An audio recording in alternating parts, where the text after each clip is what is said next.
کہ یہ فوج بہت ڈری ہوئی ہے عمران خان سے. اب ایک شخصیت کے پوری زندگی کے لیے پاکستان کے قانون سے بالا کر دے. اب یہ تو صدر سے بھی زیادہ مضبوط ہو گیا. یہ یوں نہیں ہوتا, یہ یوں نہیں ہوتا, بغیر یوں نہیں ہوتا. یہ جو نئے آتے ہیں وہ پچھلے کو اکھاڑ کے جاتے ہیں, اور ان کے ہر منصوبہ ان کا ناکام ہوا ہے کہ ہر وہ ترمیم جو without a debate in national assembly and pass senate وہ پاس ہوتی ہے. کوئی قانون پاس ہوتی ہے, ہر وہ قانون اور ہر وہ ترمیم جو ڈیبیٹ کے بغیر اور انگوٹھا چھاپ ایم این اے جا کے اس پہ دستخط کر دیتے ہیں اور ہاں میں ہاں ملا دیتے, وہ کبھی دیر پا نہیں ہوئی. ویلکم جی, سیاست اور پی کے سے میں ہوں وقار بکا, اور اس وقت میرے ساتھ موجود ہیں ممتاز آئینی ماہر بیرسٹر اعتزاز احسن. اعتزاز صاحب بہت شکریہ سر آپ کے وقت کا. آئینی ترمیم ہو گئی سر, آئین میں ایک اور ترمیم 27ویں ترمیم. پیپلز پارٹی نے بھرپور ساتھ دیا آرٹیکل 243 کے معاملے کے اوپر, کیا کہیں گے؟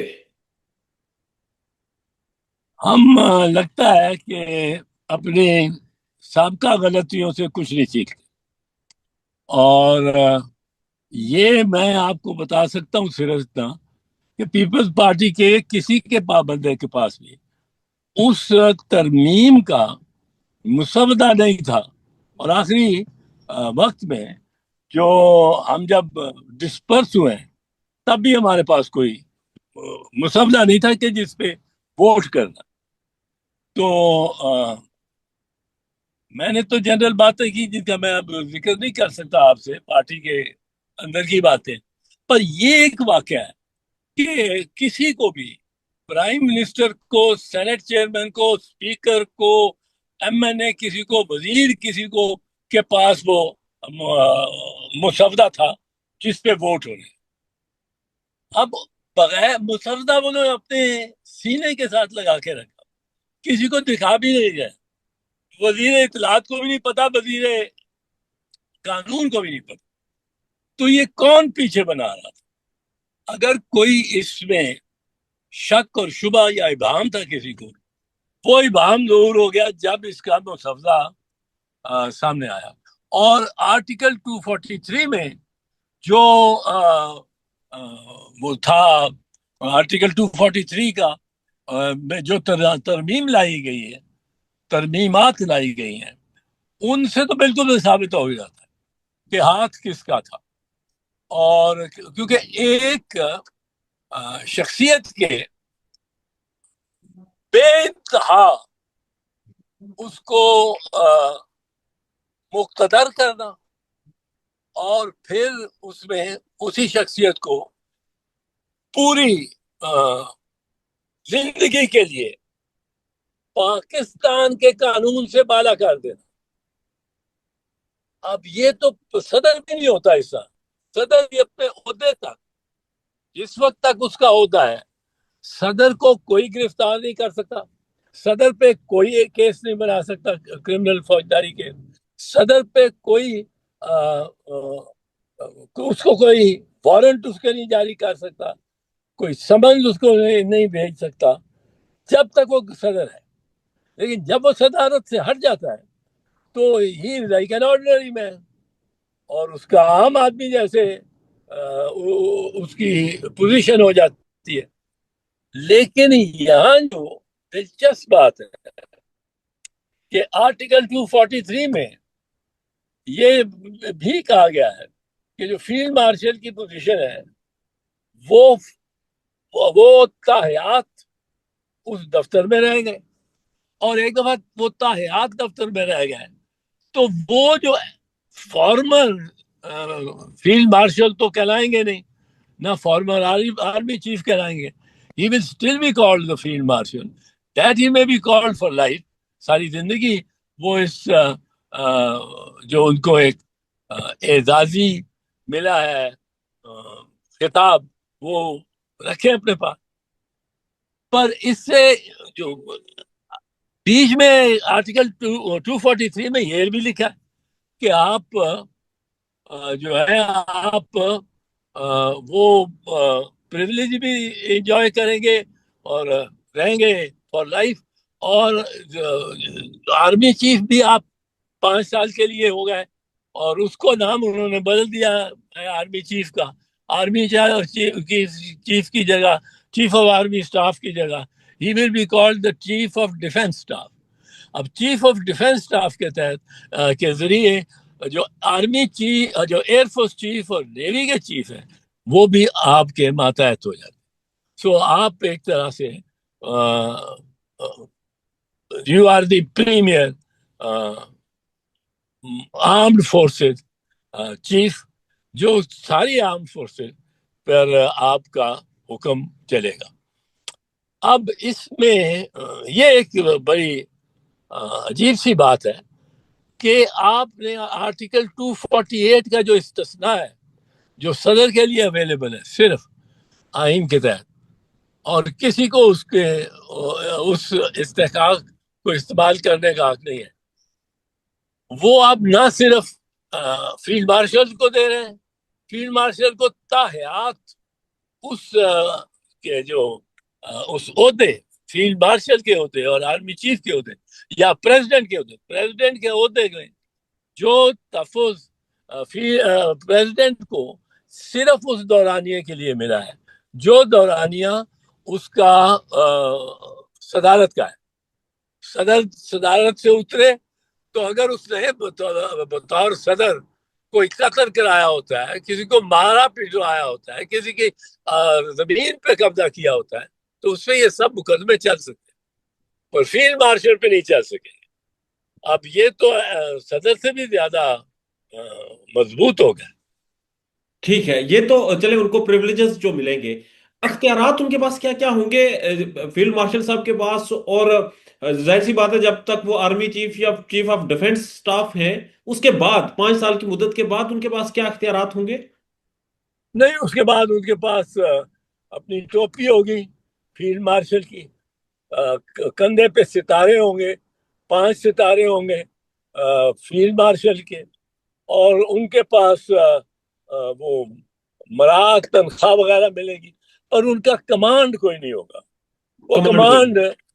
کمانڈ وہ جو نیا اپوائنٹ ہوگا 5 سال کے بعد چیف آف ڈیفenس اسٹاف وہ چلائے گا. اور اگر اس وقت انہوں نے ان کی ایکسٹینشن نہ ہوئی تو یہ فیلڈ مارشل رہ جائیں گے. آپ کے انڈر سولجرز کوئی نہیں ہوں گے, یونٹ یا کوئی بٹالین یا آپ کو یہ ڈویژن یہ اور یہ آپ کے نیچے نہیں ہوگی. تو آپ کے پاس نفری نہیں ہوگی آپ کے ماتحت. وہ چیف آف ڈیفenس اسٹاف جو ہے جو آرمی چیف ہے آج کل سمجھو, وہ چیف آف ڈیفenس اسٹاف کے پاس چلی جائے گی. ٹھیک ہے اعتزاز صاحب, اس آئینی ترمیم کے بعد کیونکہ آئین میں ترمیم ہوئی ہے, ایک شخصیت کو بہت زیادہ بینیفٹس دیے گئے ہیں, آپ کیا آبزرو کر رہے ہیں کہ یہ اختیارات سے زیادہ ایک ایسا اسٹریٹجی تھی کہ جس کے تحت کوئی ان کے اوپر کوئی مقدمہ نہ چلے ان فیوچر, کسی قسم کی کوئی چھیڑ چھاڑ نہ ہو, اس کی ضرورت کیوں پیش آئی؟ اس کی ضرورت تو خبر نہیں, یہ تو چیف مارشل ہی بتا سکتے ہیں آپ کو, فیلڈ مارشل, اور کہ ان کو کیا ضرورت ہوئی. کہ عام اکثر لوگ تو کہہ رہے ہیں کہ یہ ڈرے ہوئے بہت ہیں, بہت ڈر گئے ہیں عمران خان کی کے انفلوئنس سے, اور سارے اب مل کے اور کوشش کر رہے ہیں کہ اپنی اپنی جگہ کو پناہ گاہ کو محفوظ کریں. اور یہ تو لوگوں نے کہا ہے, یہ مجھے فون آئے ہیں, مجھے دوستوں کے, اور ہر ایک کا یہ خیال ہے, ہر ایک کا یہ خیال ہے کہ یہ فوج بہت ڈری ہوئی ہے عمران خان سے. اب میں تو یہ نہیں سمجھتا کہ فوج کو اتنے ڈرنے کی کیا ضرورت ہے. ہوائیں ان کی, فضائیں ان کی, سمندر ان کے, جہاز ان کے, تو اس میں لیکن یہ ایک تاثر عام ہے کہ وہ سمجھتے ہیں کہ فیلڈ مارشل اور جو شہباز شریف ہیں جو پولیٹیکل ان کے ساتھی ہیں, یہ سب کوئی انتقام سے ڈرتے ہیں. ٹھیک ہے، اور یہ جو اتنی تیزی کے ساتھ ہم نے دیکھا 26ویں یعنی ترمیم میں بہت کچھ ہوا تھا سر، اس دفعہ تو سب راضی ہو گئے اور بڑی جلدی راضی ہوئے اور ترمیم بھی ہو گئی۔ یہ جلدی راضی جو ہو گئے، کیونکہ پچھلی دفعہ بھی تو وہی ہاتھ تھے، اس دفعہ بھی وہی ہاتھ ہیں، اس دفعہ کیا فرق تھا کہ اتنا جلدی سب راضی ہو گئے؟ پیپلز پارٹی نے بھی کوئی اعتراض نہیں اٹھایا، نون لیگ تو اس پارٹی کی میزبان بنی بیٹھی رہی، مولانا صاحب بھی راضی نظر آئے۔ اس کی وجہ یہ ہے، میرا خیال ہے انہوں نے ایک تو یہ کیا ہے کہ کسی کو مسودہ دکھایا ہی نہیں۔ وہ 26ویں ترمیم کا مسودہ وہ عام ہو گیا تھا، لیکن انہوں نے دکھایا ہی نہیں اس دفعہ۔ اور ان کی اپنی پارٹی میں کوئی ایسا مطالبہ کرنے والا نہیں ہے کہ ہمیں مطالبہ، ہمیں دکھاؤ تو صحیح آپ نے مسودہ کون سا کس پہ ہاں کرا ہے، کیا ہمیں پتہ تو لگے۔ تو وہ پھر یہ ٹال مٹول دیتے ہیں کہ جی ہم کر دیں گے کر دیں گے۔ تو اس پہ جو اب کیا کہوں، اس میں ہمارے ہاں کوئی اپنی پارٹی کے اندر بھی نہیں لوگ اٹھاتے مسائل کو، ایسے مسائل کو کہ یہ ہر پارٹی میں یہ اٹھنا چاہیے تھا اور بڑا ڈومیننٹ ہونا چاہیے تھا کہ یہ نون والے کہاں کے شہزادے ہیں یا کوئی اور ان کا کہاں کا شہزادہ ہے کہ وہ یہ موقف سوچ بھی سکتے اس پہ عمل درآمد کرنا، تو کیا سوچ بھی سکتا کہ ہم لیجسلیشن قانون سازی کے جو تجاویز ہے وہ ہم اپنے ایم این ایز کو دکھائیں گے بھی نہیں اور ان سے ووٹ لے لیں گے۔ یہ مجھے بڑی اس کی حیرت ہوئی کہ کسی نے یہ مطالبہ نہیں کیا کہ ہمیں دکھائیں تو صحیح، ہمیں پتہ تو لگے کس پہ ووٹ۔ اب یہ تو ہاؤس میں بھی کیا جائے گا، اپوزیشن کرے گی، پر گورنمنٹ سائڈ سے کسی ایک نے نہیں کیا۔ تو ٹھیک ہے، آپ نے سر کہا یہ بہت فوج کے بارے میں ایک تاثر ہے، بہت ڈری ہوئی ہے، سکیور کیا گیا ہے۔ یہ بھی تو ہو سکتا ہے سر عمران خان کی گورنمنٹ آئے دوبارہ آئینی ترمیم ہو جائے، جس طرح چیزیں انڈو بھی تو ہو سکتی ہیں۔ نہیں، وہ تو انڈو، یہ تو میں آپ کو بتا دوں کہ ان کو سوچا ہی نہیں کرتی، یہ سوچتے نہیں ہیں جو گورنمنٹ والے، یہ بس اپنا کر جاتے ہیں اور ان کے ہر منصوبہ ان کا ناکام ہوا۔ چوتھی ان کی گورنمنٹ ہے، ہر منصوبہ ناکام ہوا، ہر منصوبے میں کوئی ہیرا پھیری بھی پائے گی۔ اب ان کو یہ معلوم ہونا چاہیے کہ ہر وہ ترمیم جو without a debate in national assembly and pass senate وہ پاس ہوتی ہے، کوئی قانون پاس، ہر وہ قانون اور ہر وہ ترمیم جو ڈبیٹ کے بغیر اور انگوٹھا چھاپ ایم این ایز جا کے اس پہ دستخط کر دیتے ہیں اور ہاں میں ہاں ملا دیتے ہیں، وہ کبھی دیر پا نہیں ہوئی۔ وہ جس دن یہ نظام ختم ہوگا، یہ جو نظام، یہ تو سمجھ رہے ہیں ہم نے آئین میں ترمیم کر دی ہے، اب آئین میں ترمیم کر دی، اب ہم کوئی اس میں ہاتھ نہیں لگا سکے گا اور ہم جو مرضی کرتے ہیں۔ پھر ہم جب جائیں گے بھی تو ہم نے تو تا حیات ایک استثناء لیا ہوا ہے، یہ یوں نہیں ہوتا، یہ یوں نہیں ہوتا، جی یوں نہیں ہوتا۔ سر یہ جو نئے آتے ہیں وہ پچھلے کو اکھاڑ کے جاتے ٹھیک ہے، اور اگر یہ انڈو ہو سکتا ہے تو یہ جو بغیر ڈیبیٹ کے ترمیم ہوتی ہے یہ کتنی کوئی قانونی ہوتی ہے؟ اس کی اگر ہم اس پہ راہ سے دیکھیں، کیونکہ عدلیہ کے اختیارات تو اس میں کافی محدود کر دیے گئے ہیں، سوموٹو کا اختیار بھی واپس لے لیا گیا ہے، اگر پھر بھی ہم کہیں کہ جو بغیر ڈیبیٹ کے، بغیر ڈسکشن کے، بغیر مسودہ دکھائے ترمیم منظور کر لی جاتی ہے، اس کی لیگل حیثیت کیا ہوتی ہے؟ ہیں۔ لیگل اہمیت تو اس کی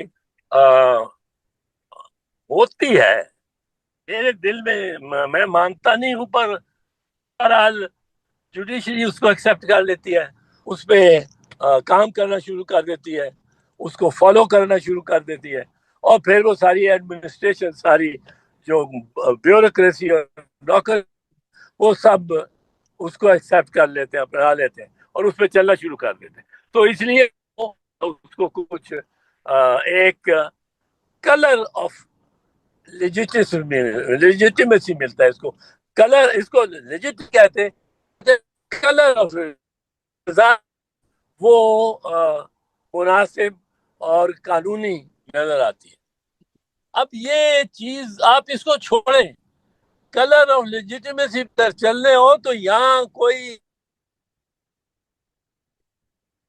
کیونکہ ہر حکومت کے پاس ایک کلر آف لیجیٹیمیسی یہ ہوتی ہے کہ میں تو دفتر میں بیٹھا ہوں, میں تو آپ پہ حکومت کر رہا ہوں, یہ میری حکومت ہے, اور میری حکومت چونکہ ہے تو میں پھر جائز ہی ہوں گا. اور اکثر یہ پریزیوم کیا جاتا ہے کہ وہ گورنمنٹ جو کرے وہ جائز ہے. اس کو ڈی فیکٹو ڈاکٹرن بھی کہتے ہیں. ڈی فیکٹو ڈاکٹرن سے مراد ہے کہ جو واقعاتی طور پہ چیز ہے اس کو مشروط طور پہ کم از کم آپ ایکسیپٹ کر لیں, اس کو ایکسیپٹ کر لیں, اور اس کے خلاف آپ اس کے اس نے جو ضابطے بنائے ہوئے ہیں ان کے مطابق ہی چلو. اب یہ ضابطے جو بنائے ہوئے ہیں ان کے تحت تو یہ ہونا چاہیے کہ 26th امینڈمنٹ کا پہلے فیصلہ ہو کہ وہ جائے, اور یہ وہ جج کریں جو اس وقت اس کیس کو سن رہے تھے. ان کا تو کیس اگر وہاں سے آپ یہ سارا اگر اگر وہ ججز کہہ دیتے ہیں کہ درست ہے 26 امینڈمنٹ تو فبیا, پھر سب بھی اس کو جو فالو کر رہے ہیں وہ ٹھیک فالو کر رہے ہیں. پر اگر انہوں نے کہہ دیا کہ یہ 26ویں ترمیم اس بنیاد پر اور آئینی بنیادیں پر یہ 26ویں ترمیم ہی فارغ تھی, تو پھر اس کے بعد کا جتنا نظام ہے وہ بھی فارغ ہوگا.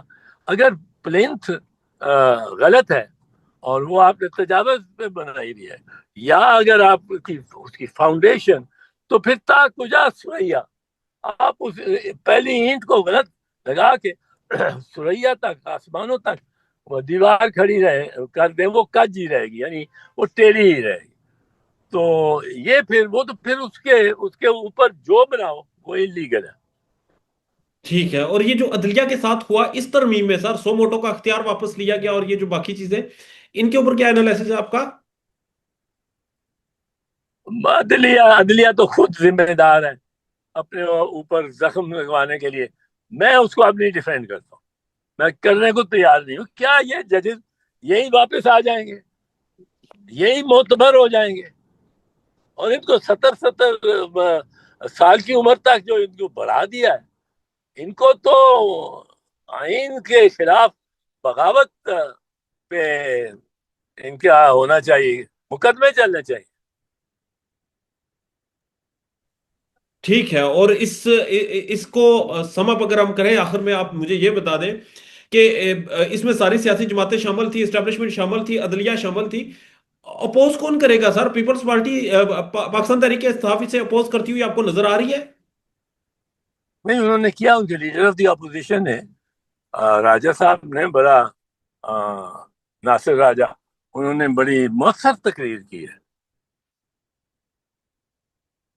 ٹھیک ہے. اور یہ کتنا کتنا دیر پر رہے گی یہ آئینی ترمیم, اور اگلا اگلا جو سنیریو ہے, کیونکہ کہا جاتا ہے وہ لندن پلان تھا, 10 سالہ منصوبہ تھا, اب تا حیات رہنا ہے. اگر فیلڈ مارشل صاحب نے انہیں بھی ایک شیڈ دے دیا گیا ہے, کیونکہ پاکستان تحریک انصاف کے پاس تو ایک ہی آپشن تھا کہ جی فیلڈ مارشل بدلے گا, سوری آرمی چیف جب بدلتا ہے, نیا آرمی چیف آتا ہے, اس کی اپنی پالیسیز ہوتی ہیں. تو یہ تو کھیل سر لمبا لگ رہا ہے اب. بھائی یہ